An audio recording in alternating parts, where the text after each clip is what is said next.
너 그 목걸이 어디서 난 거니? 우리 엄마가 주셨어요. 아이의 대답을 듣는 순간 승연의 가슴이 철렁 내려앉았습니다. 9살 남자아이의 목에서 반짝이는 은빛 목걸이.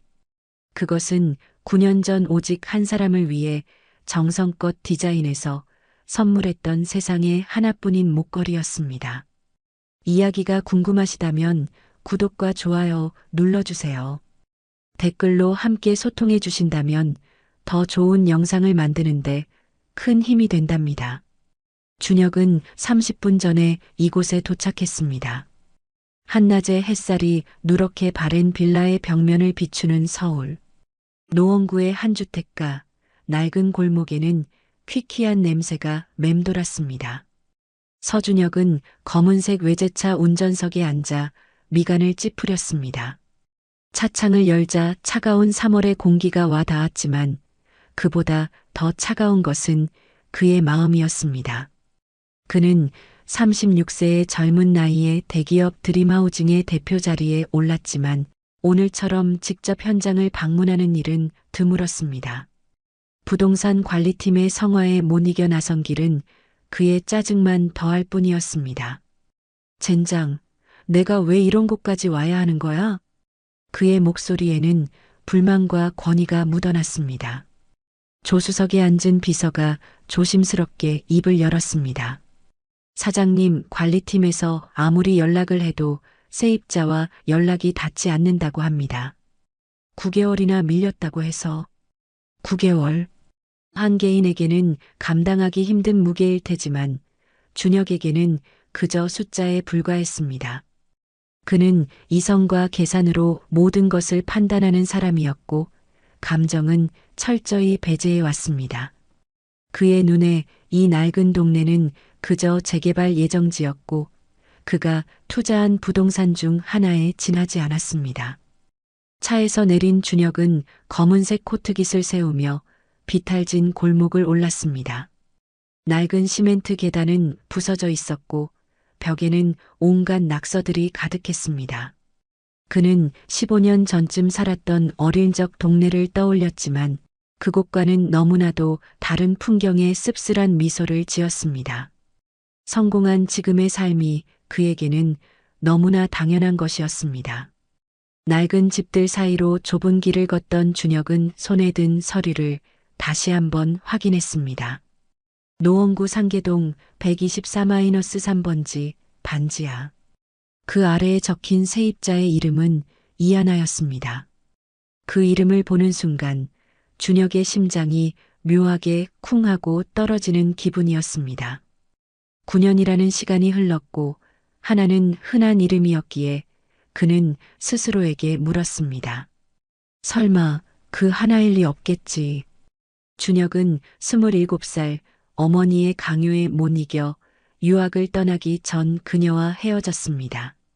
그녀가 갑자기 연락을 끊고 사라진 후 준혁은 상처받은 마음을 감추고 오직 성공만을 향해 달려왔습니다. 그동안 그에게 사랑은 사치였고 감정은 불필요한 것이었습니다. 차갑게 식어버린 그의 마음속에 과거는 흔적조차 남기지 못했습니다. 그러나 9년이라는 세월이 흐른 지금 이 낡은 동네에서 우연히 발견한 이름은 그의 굳게 닫힌 마음을 흔들기 시작했습니다. 낡은 나무 대문 앞에 선 준혁은 익숙지 않은 초인종을 눌렀습니다. 띵동하는 소리가 낡은 건물에 울려 퍼졌지만 한참을 기다려도 아무도 나오지 않았습니다. 준혁은 참지 못하고 문을 거칠게 두드렸습니다. 여기 누구 없어요? 드림하우징에서 나왔습니다. 월세 때문에 왔습니다. 그의 목소리에는 짜증과 권위가 뒤섞여 있었습니다. 그러나 여전히 안에서는 아무런 대답이 없었습니다. 준혁은 손잡이를 돌려보았고 문은 잠겨 있지 않았습니다. 이상하다는 생각을 했지만 그는 9개월이나 밀린 월세 문제 때문에 직접 나선 상황이라 더 이상 물러설 곳이 없었습니다. 그는 조심스럽게 문을 열었습니다. 좁은 현관문을 열자 눅눅하고 축축한 공기와 함께라면 냄새가 코를 찔렀습니다. 텅 빈 공간에 한숨을 쉬던 그는 주방에서 들려오는 희미한 소리에 발걸음을 옮겼습니다. 그곳에는 준혁이 예상치 못한 풍경이 펼쳐져 있었습니다. 낡은 원룸 주방 겸 거실 한 구석에 8살쯤 되어 보이는 어린 남자아이가 낡은 냄비를 들여다보고 있었습니다. 아이는 준혁의 인기척에 고개를 들었고 초롱초롱한 눈으로 그를 바라보았습니다. 아이의 맑고 순수한 눈빛은 준혁의 얼어붙은 마음을 일순간 녹이는 듯 했습니다. 어색한 침묵이 흐르는 가운데 아이가 먼저 떨리는 목소리로 입을 열었습니다. 아저씨는 누구세요? 그의 말에 준혁은 말문이 막혔습니다. 자신이 왜 여기에 왔는지조차 잊어버린 듯 했습니다. 소년의 눈빛은 너무나도 맑고 순수하여 준혁은 차마 험한 말을 내뱉을 수 없었습니다. 그는 아이의 눈을 똑바로 바라보며 조심스럽게 자신의 신분을 밝혔습니다. 난 여기 집주인이야. 너희 엄마는 어디 있니? 준혁의 말에 소년은 움츠러들며 엄마가 병원에 갔다라고 말했습니다. 그는 어린 소년이 혼자 라면을 끓여 먹으려는 모습을 보고 마음이 아팠습니다. 낡고 차가운 방에 홀로 앉아 있는 소년은 마치 9년 전의 자신을 보는 듯 했습니다. 겉으로는 화려한 삶을 살고 있었지만 사실 준혁의 마음속에는 늘 외로움이 자리 잡고 있었습니다. 그는 다시 한번 소년의 이름을 묻고 싶었지만 차마 용기가 나지 않았습니다. 그때 소년의 목에 걸린 은색 목걸이가 그의 눈에 들어왔습니다. 작은 은색 목걸이에는 달과 별 모양의 장식이 달려 있었습니다. 준혁은 숨이 멎는 듯한 충격을 받았습니다. 온몸의 피가 차갑게 식는 듯 했습니다. 그 목걸이는 세상에 단 하나뿐인 것이었습니다. 9년 전 준혁이 직접 디자인해 주문 제작한 뒤 하나에게 선물했던 바로 그 목걸이였거든요. 준혁의 손끝이 떨리기 시작했습니다. 그는 무의식 중에 한결에게 한 발짝 다가갔습니다. 차갑게 식어버린 손끝에서 느껴지는 것은 혼란과 불안이었습니다. 9년이라는 시간 동안 묻어두었던 감정들이 한순간에 밀려오고 있었습니다. 준혁의 심장이 미친 듯이 뛰기 시작했습니다. 모든 이성적인 사고가 정지된 순간이었습니다. 너 누군데 그 목걸이를 걸고 있니? 준혁의 떨리는 목소리에 한결은 움츠러들며 목걸이를 감쌌습니다. 이건 엄마가 준 거예요. 소년의 대답에 준혁의 머릿속은 혼란으로 가득 찼습니다. 9년 전 하나는 갑자기 연락을 끊고 홀연히 사라졌습니다. 그리고 9년이 지난 지금 그의 앞에 나타난 소년은 자신이 하나에게 선물했던 목걸이를 걸고 있었습니다. 이 모든 것이 우연일 리 없었습니다. 준혁의 머릿속에는 오직 하나의 생각뿐이었습니다. 이 소년은 대체 누구인가? 그 모든 의문이 머릿속을 스쳐 지나갔지만 준혁은 소년의 초롱초롱한 눈빛을 보며 아무 말도 할 수 없었습니다. 낡고 냄새나는 집, 그리고 낯선 소년의 존재가 준혁의 머릿속을 가득 채우고 있었습니다. 그의 가슴은 답답했고 이 모든 상황이 꿈이기를 바랐습니다. 그럼 엄마 이름이 뭐니? 준혁은 마지막 남은 용기를 쥐어짜냈습니다. 소년의 입에서 어떤 이름이 나올지 두려웠습니다. 하지만 준혁은 그 사실을 확인해야만 했습니다. 심장이 미친 듯이 뛰고 손끝은 차갑게 떨렸습니다. 낡은 집의 공기마저 무겁게 느껴졌습니다. 이 모든 상황이 그에게는 낯설었습니다. 그는 다시 한번 소년의 얼굴을 살펴보았습니다. 소년의 눈빛은 하나와 닮아 있었고 입술은 자신을 닮아 있었습니다. 어쩌면 이 아이는 준혁은 더 이상 생각할 수 없었습니다. 그때 현관문이 열리는 소리가 들렸습니다. 한결아, 엄마 왔다. 그 목소리를 듣는 순간 준혁은 온몸에 전류가 흐르는 듯한 충격을 받았습니다. 9년이라는 시간이 흘렀지만 절대 잊을 수 없는 목소리였습니다. 이하나의 목소리였습니다. 손에 들고 있던 서류가 흔들렸습니다. 다리가 후들거렸고 가슴이 터질 것 같았습니다. 준혁은 그 자리에서 움직일 수가 없었습니다. 드디어 9년 만의 재회가 시작된 순간이었습니다. 그러나 이 만남이 준혁의 인생을 송두리째 뒤바꿔 놓을 거라는 것을 그는 아직 알지 못했습니다. 준혁은 숨막히는 침묵 속에서 현관문이 열리는 것을 바라보았습니다. 그의 가슴은 미친 듯이 요동치고 있었습니다. 9년 전 마치 홀연히 사라졌던 그녀가 이 낡은 집의 주인이라는 사실이 믿기지 않았습니다. 이윽고 눈에 들어온 하나는 낡은 외투를 입고 있었고 깡마른 몸에 굳은 살이 박힌 손을 하고 있었습니다. 9년 전 준혁이 기억하는 빛나고 활기 넘치던 모습과는 너무나도 다른 모습이었습니다. 준혁은 그녀에게서 시선을 뗄 수 없었고 입이 바짝 말라 아무 말도 할 수 없었습니다. 하나 역시 준혁을 발견하고는 얼어붙었습니다.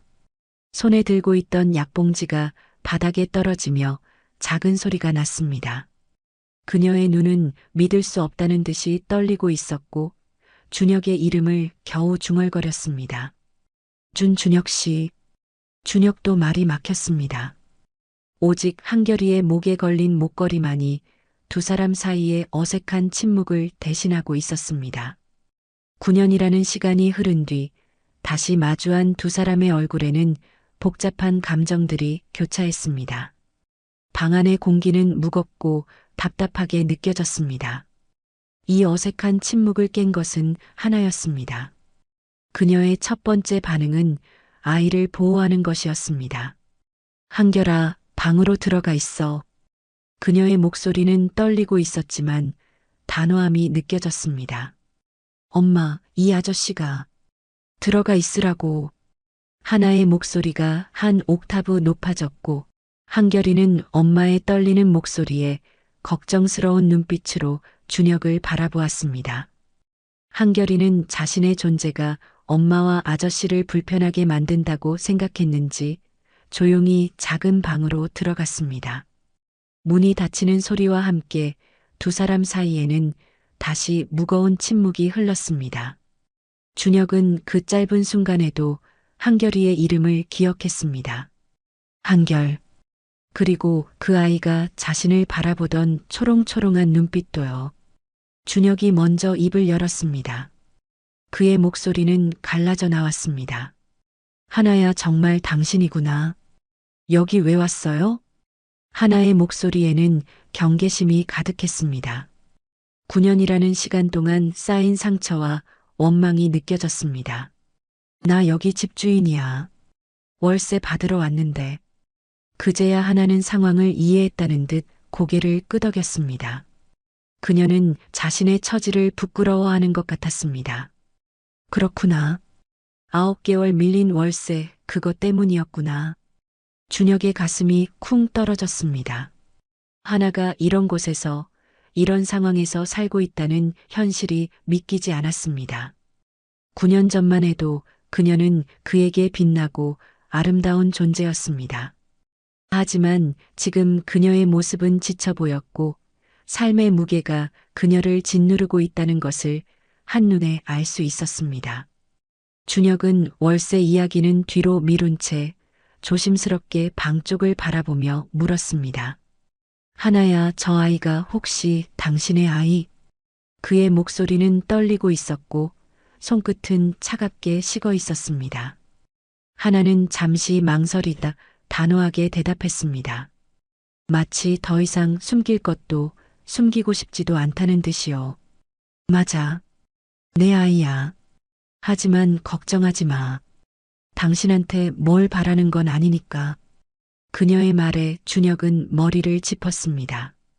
현실이 믿기지 않았습니다. 자신에게 아들이 있다는 것. 그것도 8년 동안이나 모르고 지냈다는 것이요. 그는 믿을 수 없다는 듯 허탈한 웃음을 흘렸습니다.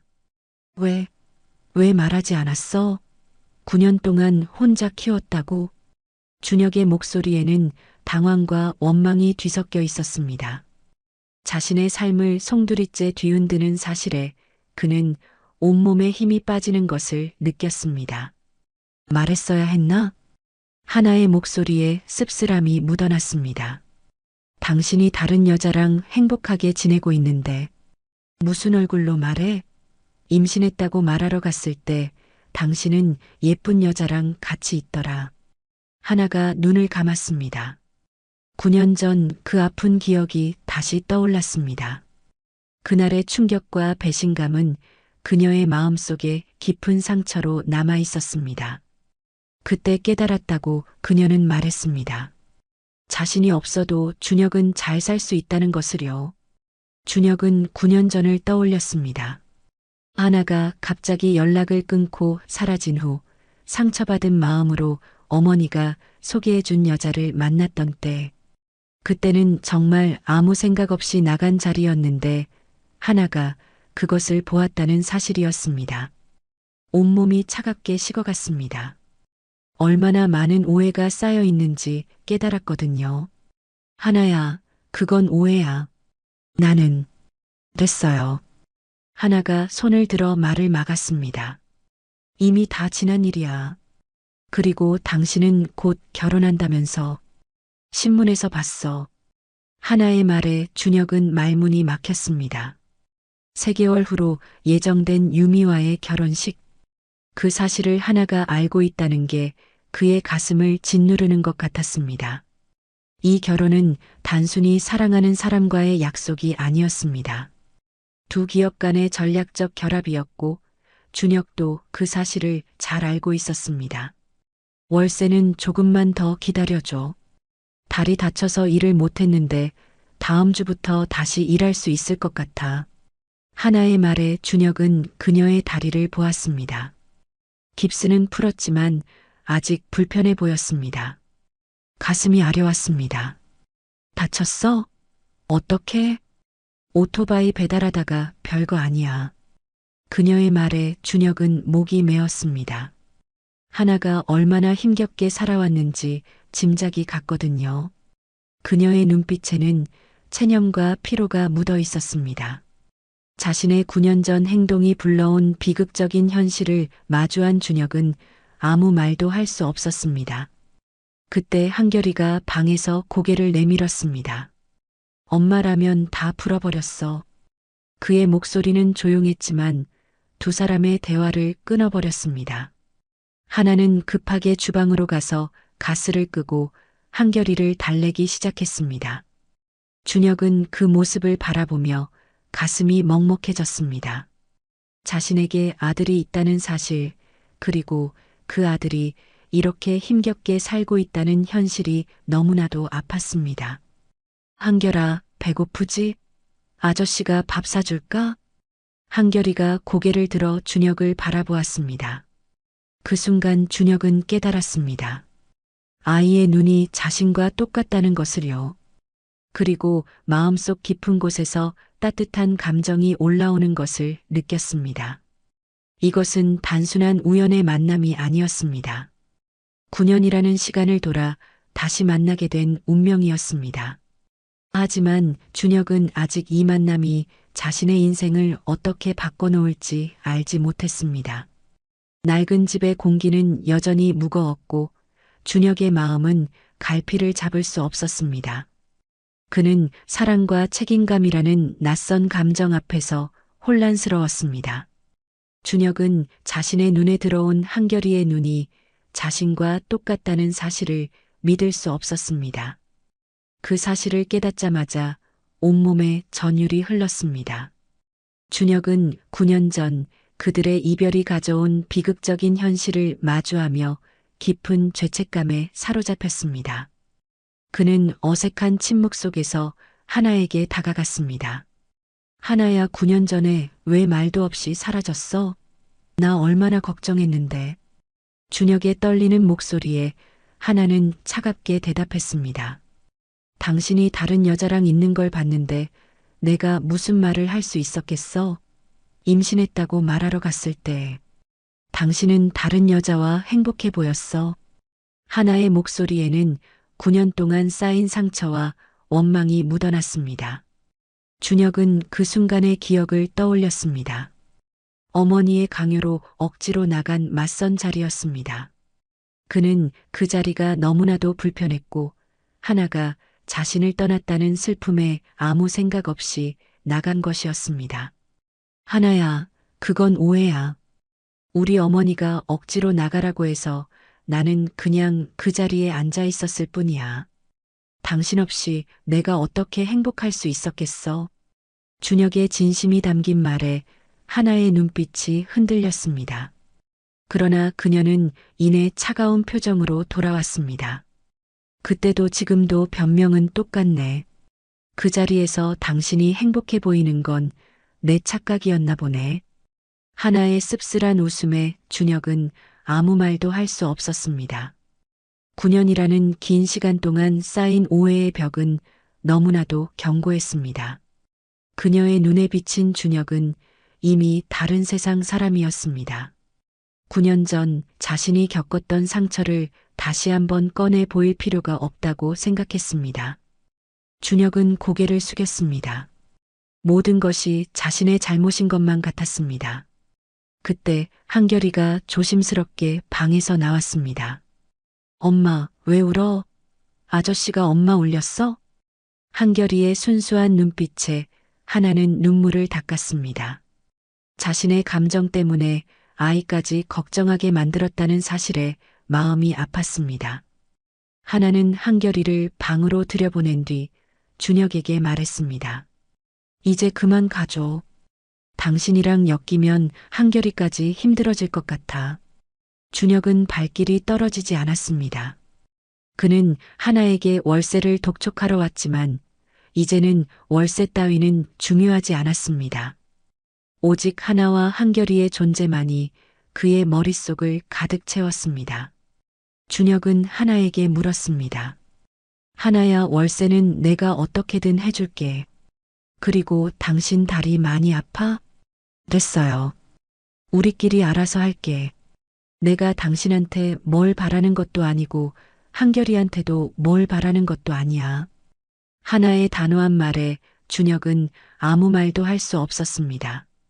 9년 전 자신이 하나에게 주었던 상처가 얼마나 깊었는지, 그리고 그 상처가 그녀를 얼마나 아프게 했는지 알게 되었습니다.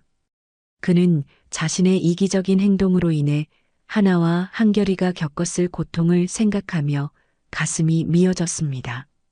그는 더 이상 말을 잇지 못하고 집을 나섰습니다. 낡은 골목길을 걸어가는 준혁의 발걸음은 무거웠습니다. 그는 자신의 삶을 돌아보았습니다. 돈, 명예, 성공, 그 모든 것을 가졌지만 정작 중요한 것은 놓치고 살았던 것 같았습니다. 그는 자신의 곁에 있는 약혼녀 유미에게도 이 사실을 말할 수 없었습니다. 오성건설의 외동딸인 유미와의 결혼은 두 기업의 합병을 위한 중요한 발판이었기 때문이었습니다. 준혁은 자신의 삶이 마치 거대한 퍼즐 조각처럼 이미 맞춰진 것 같았고 그 퍼즐을 깨트릴 용기가 없었습니다. 차에 올라탄 준혁은 한숨을 쉬었습니다. 그의 머릿속은 복잡했습니다. 9년 전의 오해, 그리고 9년 후의 현실. 이 두 가지가 그의 머릿속에서 끊임없이 충돌했습니다. 그는 자신의 이기적인 행동으로 인해 하나와 한결이가 겪었을 고통을 생각하며 가슴이 미어졌습니다. 한결이가 자신의 목에 걸고 있던 은색 목걸이, 그리고 그 목걸이를 보며 환하게 웃던 하나, 9년 전에 행복했던 기억들이 마치 파노라마처럼 그의 머릿속을 스쳐 지나갔습니다. 준혁은 핸드폰을 꺼내 유미에게 전화를 걸었습니다. 그의 손은 떨리고 있었습니다. 여보세요, 유미야, 오늘 약속 못 지킬 것 같아. 무슨 일 있어? 오늘 드레스 피팅하기로 했잖아. 유미의 밝은 목소리가 준혁의 귀에 박혔습니다. 그러나 준혁은 아무런 대답도 할 수 없었습니다. 그는 방금 전까지 한결이의 눈빛과 하나의 야윈 모습을 보았기 때문에 유미에게 거짓말을 할 수 없었습니다. 그냥 회사 일이 좀 급하게 생겼어. 내일로 미룰 수 있을까? 유미의 목소리에는 짜증이 섞여 있었습니다. 무슨 일인데? 결혼식 2달밖에 안 남았어. 오빠가 이렇게 불안하게 만들면 어떡해. 준혁은 유미에게 진실을 말할 수 없었습니다. 자신의 딸을 만났다는 사실을, 그리고 그의 전 연인이 힘든 삶을 살고 있다는 사실을 어떻게 말할 수 있었겠습니까? 미안해, 내일 꼭 갈게. 준혁은 전화를 끊고 한숨을 쉬었습니다. 그의 눈앞에는 한결이와 하나의 모습이 아른거렸습니다. 9년이라는 시간 동안 그가 잊고 살았던 모든 것이 그를 짓눌렀습니다. 그는 자신의 인생에서 무엇이 가장 중요한지 처음으로 고민하기 시작했습니다. 그는 돈과 명예, 그리고 성공이 아닌 사랑과 책임이라는 낯선 감정을 마주하며 혼란스러워했습니다. 그날 밤 준혁은 잠을 이루지 못했습니다. 그는 한결이와 하나의 모습을 떠올리며 괴로워했습니다. 그의 마음속에는 후회와 죄책감이 뒤섞여 있었습니다. 그는 이제야 자신이 놓친 것이 무엇인지 깨달았습니다. 그는 9년 전 자신이 했던 선택을 후회했습니다. 그러나 이미 엎질러진 물이었고 되돌릴 수 없다는 것을 잘 알고 있었습니다. 그는 자신의 인생이 완전히 꼬여버린 것 같다고 생각했습니다. 준혁은 자신의 진심을 담아 9년 전의 오해를 해명했지만 하나의 마음속에 뿌리 박힌 불신은 쉬이 흔들리지 않았습니다. 그녀는 준혁의 말을 변명으로만 치부하며 차가운 시선을 거두지 않았습니다. 준혁은 그녀의 손을 잡고 싶었지만 차마 용기가 나지 않았습니다. 굳은 살이 박힌 하나의 손, 그리고 낡은 집의 차가운 공기는 그녀가 얼마나 힘겨운 삶을 살아왔는지 묵묵히 증언하고 있었습니다. 하나야, 제발 내 말 좀 들어줘. 9년 전에 나는 정말 당신을 찾고 있었어. 근데 갑자기 연락이 끊겨서 됐어요. 이제 와서 무슨 소용이야. 난 이제 당신 변명에 지쳤어. 내가 당신한테 뭘 바라는 것도 아니야. 하나의 목소리는 차분했지만 그 안에는 9년 동안 켜켜이 쌓인 슬픔과 절망이 담겨 있었습니다. 준혁은 그제야 자신이 9년 동안 얼마나 이기적인 삶을 살았는지 깨달았습니다. 자신은 9년 동안 돈과 명예만을 쫓아 성공만을 향해 달려왔지만 하나는 홀로 한결이를 키우며 생존을 위해 발버둥 쳐왔던 것이었습니다. 나 당신이 왜 떠났는지 몰랐어. 정말 몰랐다고. 내 어머니가 억지로 나가라고 해서 그냥 아무 생각 없이 나간 자리였어. 근데 당신이 그걸 봤을 줄은. 준혁의 목소리가 떨렸습니다. 그는 자신의 잘못을 인정할 수밖에 없었습니다. 하나의 눈에서 눈물이 흘렀습니다. 9년 동안 쌓인 아픔이 눈물이 되어 흘러내렸습니다. 왜 말하지 않았어? 내가 당신한테 임신했다고 말하러 갔을 때 왜 다른 여자랑 있었어? 하나의 절규의 준혁은 가슴이 찢어지는 듯 했습니다. 그는 자신이 저지른 잘못의 무게를 감당할 수 없었습니다. 9년 전 그는 하나의 상처를 보듬어 주기는커녕 그녀에게 더 큰 상처를 주었던 것이었습니다. 그는 하나에게 더 이상 아무 말도 할 수 없었습니다. 그때 한결이가 조심스럽게 방에서 나왔습니다. 엄마, 왜 울어? 아저씨가 엄마 울렸어?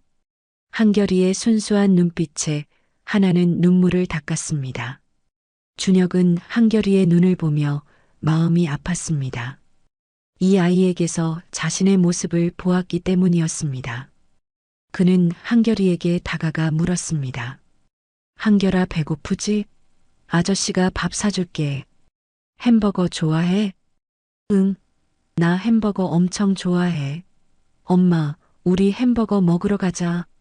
한결이의 해맑은 미소는 준혁의 마음을 따뜻하게 만들었습니다. 하나는 준혁을 거절하고 싶었지만 배고픈 아들을 외면할 수 없었습니다. 세 사람은 함께 낡은 차를 타고 햄버거 가게로 향했습니다. 낡은 차 안에서 준혁은 한결이에게 시선을 떼지 못했습니다. 한결이는 준혁과 닮은 점이 많았습니다. 말하는 습관, 웃는 모습, 그리고 맑고 순수한 눈빛까지. 그는 자신이 9년 동안 놓쳐버린 시간들이 너무나도 아까웠습니다. 햄버거 가게에 도착한 세 사람은 햄버거를 먹으며 이야기를 나눴습니다. 한결이는 준혁에게 자신의 학교 생활, 꿈, 그리고 좋아하는 것들에 대해 이야기했습니다. 준혁은 한결이의 이야기를 들으며 마음속 깊은 곳에서 따뜻한 감정이 올라오는 것을 느꼈습니다. 그는 한결이의 목에 걸린 은색 목걸이를 다시 한번 보았습니다. 그 목걸이는 9년 전 그가 하나에게 선물했던 것이었지만 이제는 한결이의 목에 걸려 두 사람의 연결고리가 되어 있었습니다. 아저씨, 엄마는 왜 맨날 아파요? 왜 맨날 약을 먹어요? 한결이의 순수한 질문에 준혁의 가슴이 쿵 하고 떨어졌습니다. 그는 하나를 바라보았습니다. 그녀는 아들의 질문에 당황한 듯 고개를 숙였습니다. 한결아, 엄마는 그냥 조금 아픈 거야. 곧 나을 거야. 오토바이 타고 배달하다가 다쳤다면서요? 준혁은 한결이의 말에 충격을 받았습니다. 하나가 아들의 생활비를 벌기 위해 오토바이 배달을 하고 있다는 사실이 믿기지 않았습니다. 그는 자신이 누렸던 모든 것들이 얼마나 사치스러웠는지 깨달았습니다. 하나는 자신에게 거짓말을 하고 있었습니다. 그녀는 자신의 고통을 숨기고 싶어 했습니다. 하나야, 왜 오토바이 배달을 해? 내가 도와줄게. 됐어요. 당신한테 도움받는 거 싫어. 하나의 단호한 목소리에 준혁은 아무 말도 할 수 없었습니다. 그녀의 자존심은 9년 전의 상처로 인해 이미 굳게 닫혀 있었습니다. 준혁은 그날 밤 한결이의 목걸이를 보며 밤늦도록 잠을 이루지 못했습니다. 그의 머릿속에는 오직 하나의 생각뿐이었습니다. 이 모든 것이 자신의 잘못이라는 것. 그는 자신의 이기적인 행동으로 인해 하나와 한결이가 겪었을 고통을 생각하며 괴로워했습니다. 그는 다음 날 비서에게 전화를 걸었습니다. 지금 당장 노원구에 있는 이하나 시집 월세 밀린 거 전부 다 해결해줘. 그리고 그 집에 필요한 거 전부 다 해줘. 에어컨, 난방, 보일러, 수리 뭐든지 다 해줘. 준혁의 말에 비서는 놀란 표정을 지었습니다. 네, 사장님, 어차피 재개발 예정이라 굳이 투자하실 필요는. 그냥 해. 내가 하라면 그냥 해. 묻지 말고. 준혁의 목소리에는 단호함이 묻어 있었습니다. 그는 이제 더 이상 이성과 계산으로 움직이는 사람이 아니었습니다. 그의 마음은 이미 하나와 한결이를 향해 있었습니다. 그는 자신이 저지른 잘못을 만회하고 싶었습니다. 하지만 준혁의 행동이 불러올 파장을 그는 아직 알지 못했습니다. 준혁은 하나와 한결이를 만난 이후로 모든 것이 달라졌습니다. 그는 이성과 계산만을 앞세우던 차가운 기업가에서 사랑과 책임감을 깨달아가는 한 명의 남자가 되어가고 있었습니다. 그는 매일 밤 한결이와 하나가 살고 있는 낡은 집을 찾아갔습니다. 낡은 집은 준혁이 보낸 인부들 덕분에 조금씩 변하고 있었습니다. 깨끗하게 수리되고 따뜻한 보일러가 설치되고 에어컨이 달렸습니다. 하나는 준혁의 도움을 거부했지만 한결이의 눈빛을 보며 거절할 수 없었습니다. 아저씨, 우리 집 정말 좋아졌어요. 아저씨 덕분이에요. 한결이의 해맑은 미소는 준혁의 마음을 따뜻하게 만들었습니다. 준혁은 한결이와 함께 놀고 숙제도 봐주며 평범한 아버지의 역할을 해냈습니다. 한결이는 준혁에게 의지하고 그를 따랐습니다. 아빠는 왜 나를 몰랐어요? 엄마는 왜 아빠 이야기를 안 해줬어요? 한결이의 순수한 질문에 준혁은 가슴이 아팠습니다. 그는 한결이를 꼭 안아주며 말했습니다. 미안해, 아빠가 많이 부족했어. 하나의 눈빛은 복잡했습니다. 준혁의 변화한 모습을 보며 마음이 흔들렸지만 9년 전의 상처는 여전히 그녀의 마음속에 남아 있었습니다. 그녀는 준혁에게 착각하지 말라고 말했습니다. 한결이가 아빠가 생겼다고 착각할 것 같아. 이제 그만 가줘. 하나의 말에 준혁은 상처받았지만 그녀의 마음을 이해했습니다. 9년 동안 홀로 아들을 키우며 겪었을 고통과 상처가 얼마나 깊었을지 짐작이 갔습니다. 그는 집을 나서며 자신에게 물었습니다. 내가 정말 이대로 괜찮은 걸까? 나는 한결이의 아빠인데 다른 여자와 결혼을 앞둔 남자라니. 준혁의 마음속에서 이성과 감정이 끊임없이 충돌했습니다. 그는 정략 결혼 상대인 유미를 만날 때마다 죄책감을 느꼈습니다. 유미는 준혁의 이상 행동을 눈치채고 있었습니다. 오빠, 요즘 왜 이렇게 우울해 보여? 결혼 전에 다들 그래? 혹시 무슨 일 있어? 유미의 질문에 준혁은 아무런 대답도 할 수 없었습니다. 그는 유미에게 모든 사실을 말하고 싶었지만 용기가 나지 않았습니다. 유미와의 결혼은 단순히 두 사람의 만남이 아니었습니다. 두 기업의 미래가 달린 문제였습니다. 유미는 준혁의 행동에 의심을 품었고 결국 사립탐정을 고용했습니다. 최근에 어디 자주 가시는 곳 있으세요? 유미의 질문에 준혁은 당황했습니다. 아니, 그냥 회사 일이 바빠서. 그냥 회사 일 치고는 요즘 오빠 눈빛이 너무 흔들려. 뭔가 숨기는 것 같아. 유미의 날카로운 직감에 준혁은 더 이상 거짓말을 할 수 없었습니다. 그는 유미에게 미안한 마음이 들었지만 한결이와 하나를 외면할 수도 없었습니다. 그는 자신의 인생에서 무엇이 가장 중요한지 선택해야만 했습니다. 돈과 명예, 그리고 성공이냐, 아니면 사랑과 책임감이냐. 준혁은 매일 밤 한결이의 목에 걸린 은색 목걸이를 떠올렸습니다. 그 목걸이는 준혁에게 단순한 물건이 아니었습니다. 그것은 한결이의 존재를 증명하는 증표였고, 그가 9년이라는 시간을 돌아 다시 가족을 만나게 된 운명의 증거였습니다. 준혁은 한결이를 만난 이후로 자신의 인생이 완전히 달라졌다고 느꼈습니다. 그는 더 이상 돈과 명예에만 매달리는 사람이 아니었습니다. 그는 이제 아버지로서 그리고 한 여자를 사랑하는 남자로서의 책임을 다하고 싶었습니다.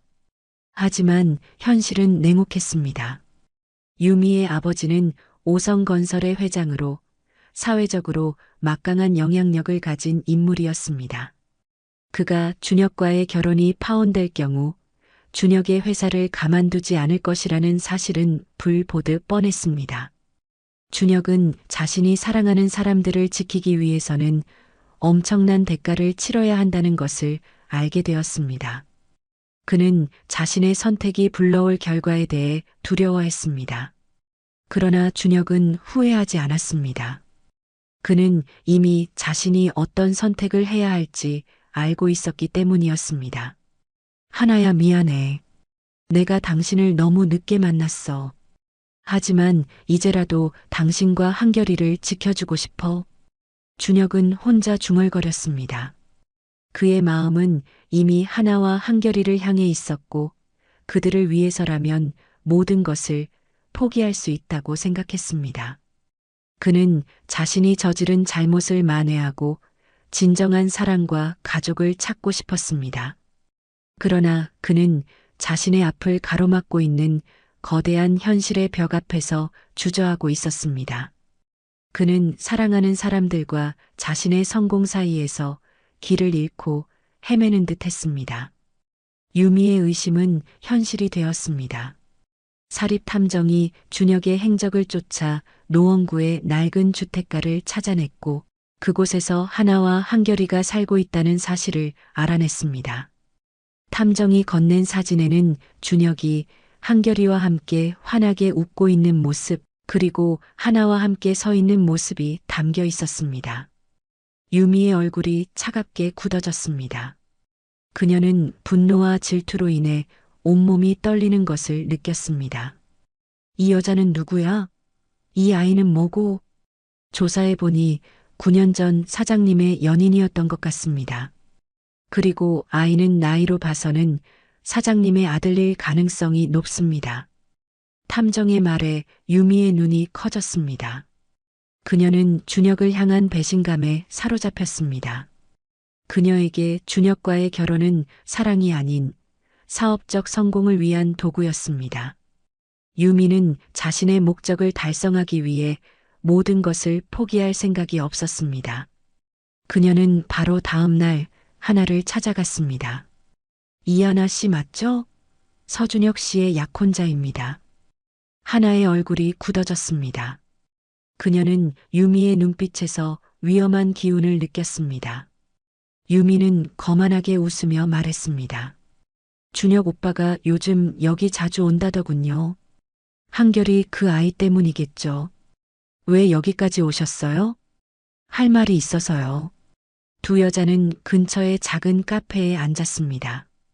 유미는 핸드백에서 수표를 꺼내 하나에게 건넸습니다. 이 돈 받고 여기서 사라져요. 최소한 오빠 앞에 나타나지 마세요.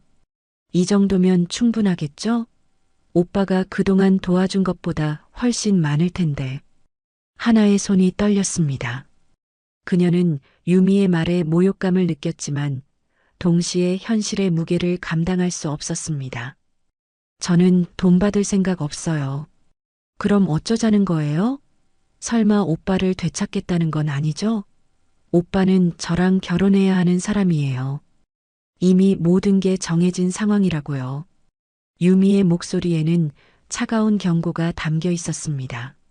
하나는 아무것도 바라지 않는다며 대답했습니다.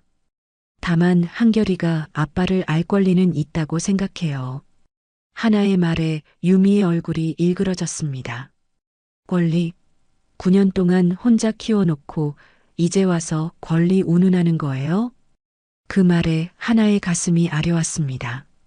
유미의 말이 틀린 것은 아니었습니다. 내가 마음먹으면 당신들이 여기서도 못 살게 만들 수 있어요. 현명한 선택하세요. 유미는 마지막 경고를 남기고 자리를 떠났습니다. 하나는 유미의 말에 두려움을 느꼈습니다. 그녀는 유미가 말한 위협이 단순한 허언이 아님을 알고 있었습니다. 준혁에게 더 이상 짐이 될 수 없다고 생각한 하나는 한결이와 함께 조용히 짐을 싸기 시작했습니다. 이것이 준혁을 위한 일이라고 그녀는 믿었습니다. 준혁이 사랑하는 사람들을 지키기 위해 모든 것을 포기할 수는 없다고 생각했기 때문이었습니다. 한편 준혁은 유미의 아버지로부터 압박을 받기 시작했습니다. 오성건설과의 협력이 예정되어 있던 프로젝트들이 하나둘 취소되었고 드림하우징은 순식간에 위기에 처했습니다. 사장님, 이러다 회사가 정말 큰일 날 것 같습니다. 오성건설 측에서 모든 프로젝트를 중단하라고 합니다. 전무의 목소리에는 절망감이 묻어 있었습니다. 준혁은 스트레스로 머리가 지끈거렸습니다. 그는 자신의 개인적인 문제 때문에 회사 전체가 위기에 처했다는 사실에 죄책감을 느꼈습니다. 그는 유미에게 전화를 걸어 이게 무슨 짓이냐고 따졌지만 유미는 차갑게 말했습니다. 오빠가 나를 배신했는데 나도 가만히 있을 순 없잖아. 오빠의 선택이 불러온 결과야. 오빠가 그 여자랑 아이를 선택한다면 오빠의 모든 것을 잃게 될 거야. 유미의 말에 준혁은 충격을 받았습니다. 그는 사랑하는 사람들을 지키기 위해 모든 것을 포기해야 하는 상황에 놓였습니다. 그는 회사도 그리고 하나와 한결이도 모두 잃게 될지도 모른다는 생각에 깊은 절망감에 빠졌습니다. 그는 자신의 모든 것을 걸고 선택해야만 했습니다. 그날 밤 늦게 준혁은 하나를 찾아갔습니다. 낡은 집에 불은 꺼져 있었고 문은 굳게 닫혀 있었습니다. 준혁은 문을 두드렸지만 아무런 대답도 들을 수 없었습니다. 그는 불안한 마음으로 이웃집 할머니에게 물었습니다. 할머니, 이 집에 사시는 분 어디 갔는지 아세요? 아이고, 며칠 전에 짐 싸서 떠났어. 어디로 갔는지는 나도 몰라. 준혁의 가슴이 철렁 내려앉았습니다. 하나와 한결이가 말없이 떠났다는 사실에 온몸에 힘이 빠지는 것을 느꼈습니다. 그는 길거리에 주저앉아 눈물을 흘렸습니다. 자신이 너무 늦었다는 사실에, 그리고 사랑하는 사람들을 지키지 못했다는 사실에 깊은 절망감에 빠졌습니다. 그는 자신의 인생이 한순간에 무너져 내리는 것 같았습니다. 하나와 한결이가 사라지고 회사마저 위기에 처하자 준혁은 모든 것을 잃은 듯한 상실감에 빠졌습니다. 그는 사무실에 홀로 남아 술을 마셨습니다. 책상 위에는 한결이가 그려준 가족 그림이 놓여 있었습니다. 아빠와 엄마 그리고 한결이가 손을 잡고 환하게 웃고 있는 그림이었습니다. 준혁은 그 그림을 보며 가슴이 찢어지는 듯한 아픔을 느꼈습니다. 그는 자신이 이제까지 추구했던 모든 것들이 얼마나 허망했는지 깨달았습니다. 돈, 명예, 성공 그 모든 것이 이 작은 그림 한 장만큼도 소중하지 않았습니다. 내가 지켜야 할 것은 이게 아니었어. 준혁은 스스로에게 되뇌었습니다. 그는 한결이가 자신을 아빠라고 부르던 순간, 그리고 하나가 자신을 바라보던 복잡한 눈빛을 떠올렸습니다. 그는 이제야 자신이 진짜 지켜야 할 것이 무엇인지 깨달았습니다. 그는 술잔을 내려놓고 자리에서 일어섰습니다. 그의 눈빛은 전과는 완전히 달라져 있었습니다.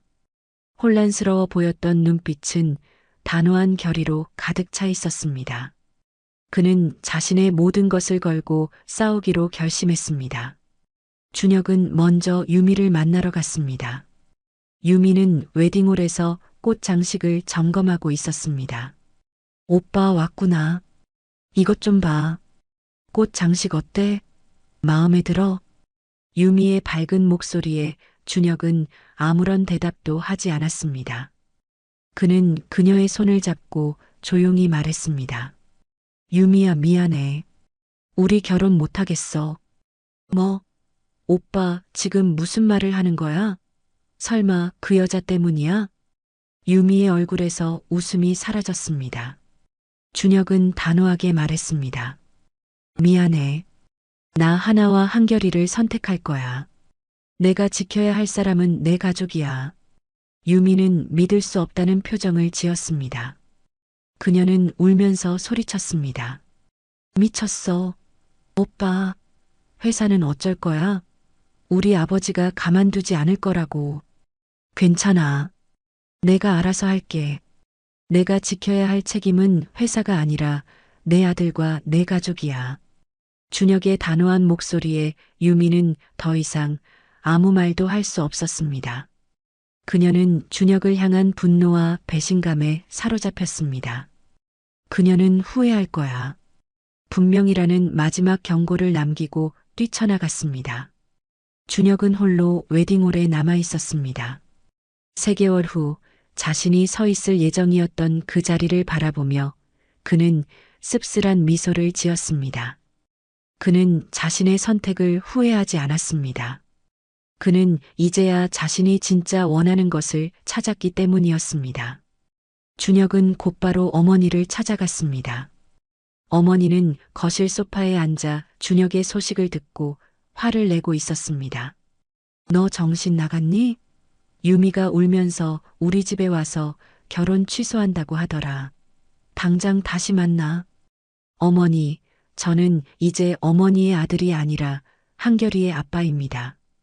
이제 저의 행복을 찾고 싶어요. 어머니가 원하는 대로 살지 않을 겁니다. 준혁의 말에 어머니의 눈이 커졌습니다. 그는 36년 만에 처음 보는 아들의 모습에 놀랐습니다. 준혁은 어머니에게 모든 사실을 이야기했습니다.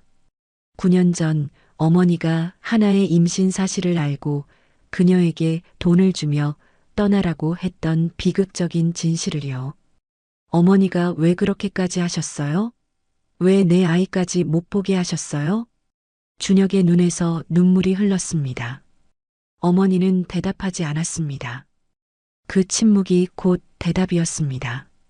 어머니의 얼굴은 충격과 죄책감으로 일그러졌습니다. 나는 널 위해 최선의 선택을 했을 뿐이야. 그 아이가 우리 집안의 이름을 더럽힐 줄 알았어. 최선이요? 내가 돈을 벌기 위해, 회사 대표가 되기 위해 아버지가 된다는 걸 포기해야 했다면 그건 아무 가치도 없는 삶이에요. 어머니는 내가 행복한 게 아니라 어머니의 행복을 위해 나를 이용했어요. 준혁의 절규에 어머니는 아무 말도 하지 못했습니다. 준혁은 어머니에게 마지막으로 말했습니다. 어머니는 이제라도 하나와 한결이에게 사과해 주세요. 저는 제 방식대로 살 겁니다. 제 가족을 지키기 위해 모든 것을 할 겁니다. 준혁은 어머니의 집을 나와 곧바로 회사로 향했습니다.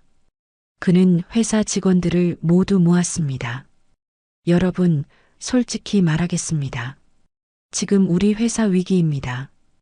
오성건설과의 모든 계약이 파기됐고 우리는 지금 막다른 길에 서 있습니다. 직원들의 얼굴에는 불안과 절망감이 스쳐 지나갔습니다. 준혁은 단호한 목소리로 말했습니다. 하지만 저는 포기하지 않을 겁니다. 저는 이제 정말 제대로 살아볼 생각입니다.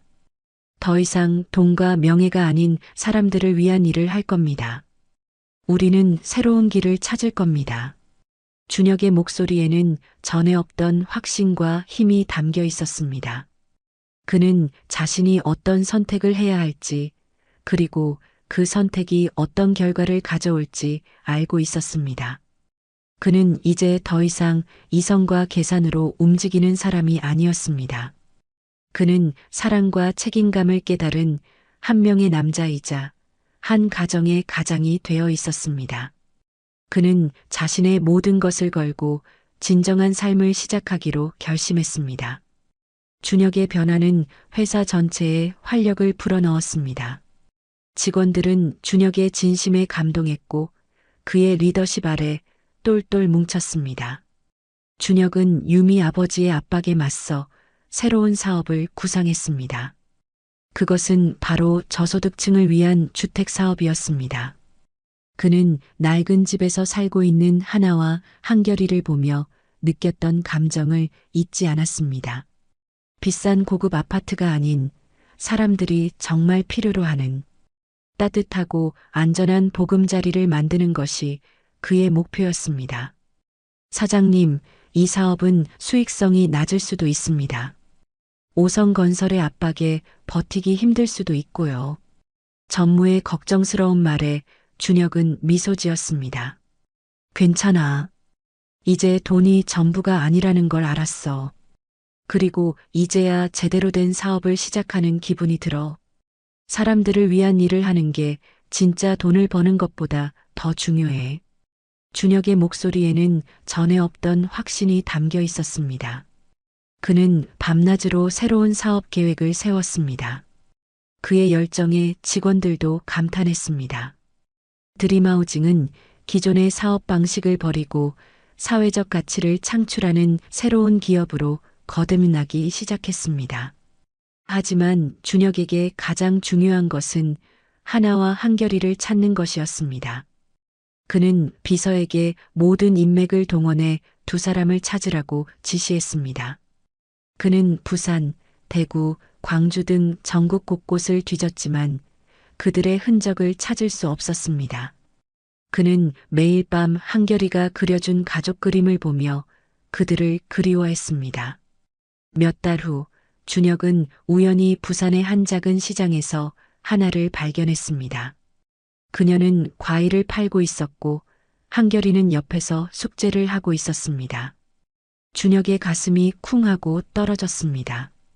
그는 그들이 왜 부산으로 왔는지, 왜 이렇게 힘든 삶을 살고 있는지 알 수 없었지만 오직 그들을 찾았다는 안도감에 눈물이 흘렀습니다. 하나야 한결아. 준혁의 목소리에 하나가 고개를 들었습니다. 그녀의 눈에는 놀라움과 함께 복잡한 감정들이 교차했습니다. 한결이는 준혁을 보자마자 달려와 안겼습니다. 아빠, 보고 싶었어요. 준혁은 한결이를 꼭 안아주며 눈물을 흘렸습니다. 그는 자신의 모든 것을 잃더라도 이 순간만큼은 포기할 수 없다고 생각했습니다. 하나는 준혁의 변화한 모습을 보며 마음이 흔들렸습니다. 그는 더 이상 돈과 명예에만 매달리는 사람이 아니었습니다.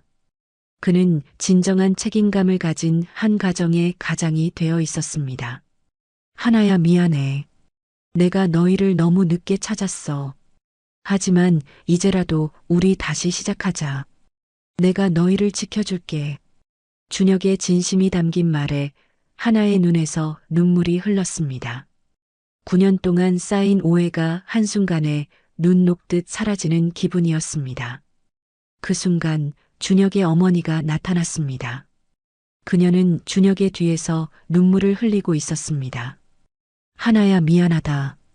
내가 10년 전에 너를 쫓아낸 것, 그리고 우리 손주를 못 보게 한 것 모두 내 잘못이었어. 용서해 주겠니? 어머니의 진심 어린 사과에 하나는 고개를 숙였습니다. 그녀는 그토록 차갑고 무서웠던 어머니의 진심을 느꼈습니다. 세 사람은 서로를 안고 눈물을 흘렸습니다. 한결이는 그런 어른들의 모습을 보며 이제 정말 우리 가족이 되는 거예요? 라고 물었습니다. 준혁은 한결이를 꼭 안아주며 말했습니다. 그럼 우리 이제 진짜 가족이야. 모든 갈등이 해소되고 9년이라는 긴 시간을 돌아 다시 만난 세 사람은 완전한 가족이 되었습니다. 준혁은 유미와의 관계를 완전히 정리했고 어머니는 하나와 한결이를 진심으로 받아들였습니다. 준혁의 새로운 사업은 성공을 거두었고 드림하우징은 사회적으로도 큰 존경을 받는 기업으로 성장했습니다. 그들은 서울에 새로운 보금자리를 마련했습니다. 한결이는 새로운 집에서 자신만의 방을 갖게 되었고 하나는 더 이상 힘든 배달 일을 하지 않아도 되었습니다. 준혁은 퇴근 후 매일 집으로 돌아와 가족들과 함께 저녁을 먹었습니다. 그는 이런 평범한 일상들이 얼마나 소중하고 행복한 것인지 깨달았습니다. 어느 날 저녁 준혁과 하나는 한결이가 잠든 후 베란다에 나와 밤하늘을 바라보았습니다. 행복해? 준혁의 물음에 하나는 고개를 끄덕였습니다. 너무 행복해서 꿈인가 싶을 정도야. 나도 마찬가지야.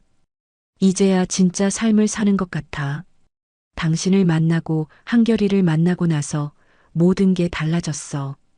정말 고마워. 하나의 손을 잡은 준혁의 눈빛에는 전에 없던 따뜻함과 사랑이 담겨 있었습니다. 9년이라는 긴 시간을 돌아 다시 만난 사랑.